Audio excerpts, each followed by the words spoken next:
Ada, oh ya sebentar sebelum saya lupa. Ada yang perlu saya ralat dan ini wajib saya ralat. Bahwa urutan yang benar tentang 10 tanda besar kiamat dari hadis-hadis mutawatir itu begini. Jadi ada ini periode pertama Nabi Muhammad yang memimpin. Periode kedua para sahabat, khalifah-khalifah yang mulia, khilafah ya. Periode ketiga yaitu khilafah dengan sistem kerajaan. Dan ini pun sudah berakhir. Tumbangnya khilafah Utsmaniyah di Turki. Ini pun sudah berakhir. Sekarang kita ada pada fase keempat. Fase keempat ini tidak berlangsung lama. Pada fase keempat inilah 4 tanda besar kiamat.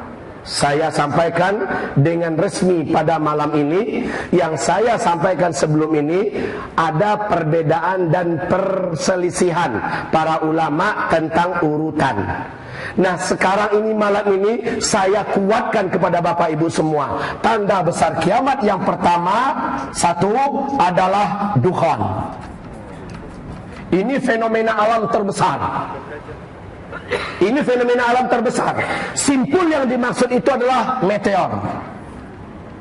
Hantaman meteor. Inilah dia simpul tadi. Ketika diputus simpulnya, langsung 1 butir marjan yang pertama keluar, yaitu dukhan besok harinya. Dari sini terjadilah perubahan cuaca yang sangat ekstrim di bumi yang menyebabkan timbulnya tanda besar kiamat yang kedua. Ini maksimal paling jauh jaraknya hanya 3 tahun, yaitu keluarnya Dajjal. Faham sekarang kaum muslimin? Yang ketiga, yaitu satu-satunya yang mampu menghadapi dan mengatasi Dajjal adalah Isa alaihissalam. Isa Allah turunkan. Setelah Dajjal dihabisi oleh Isa, barulah bumi ini diberi fitnah terakhir yang paling berat, yaitu Ya'juj dan Ma'juj. Ya'juj dan Ma'juj. Baik kaum muslimin, lalu manusia masuk pada fase yang kelima, yaitu dipimpin oleh khilafah Islamiyah bumi ini. Dan CIA Amerika Serikat mengatakan 2020 adalah star khilafah memimpin dunia. Sementara kata Rasulullah, fase khilafah yang terakhir hanya maksimal 9 tahun saja paling lama. Berarti enggak lama Pak. 7 tahun Al-Mahdi memimpin saat dia menjadi raja, menjadi khalifah. Kemudian digantikan setelah itu oleh Al-Qahtani.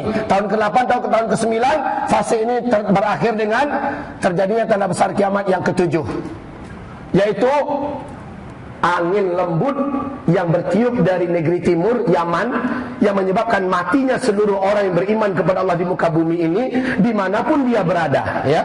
Jadi ini angin lembut kematian dari negeri Yaman.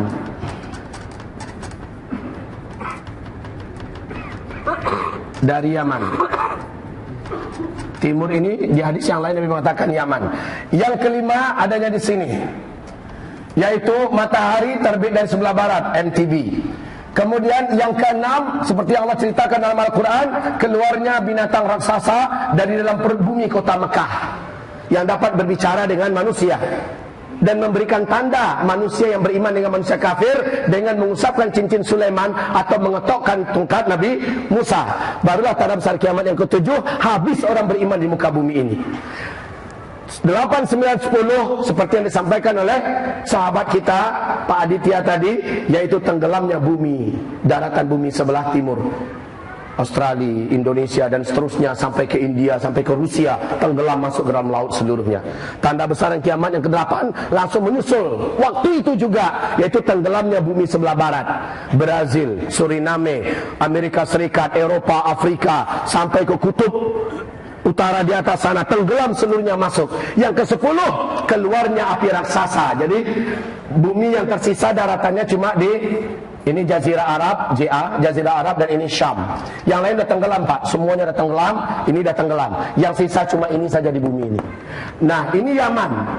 Dari Yaman, tanda besar kiamat yang ke-10, keluar api raksasa setinggi-tinggi gunung dan bukit yang seolah-olah memaksa manusia lari menuju Syam. Saat manusia sudah berkumpul di Syam, malaikat Israfil meniup sangkakala pertama, barulah terjadi kiamat besar, kehancuran alam semesta. Begitu ya Pak ya, urutannya. Sekarang kita bercerita tentang Dajjal di sini. Nah, perjalanan Dajjal itu keluar seperti yang sudah kita terangkan tadi,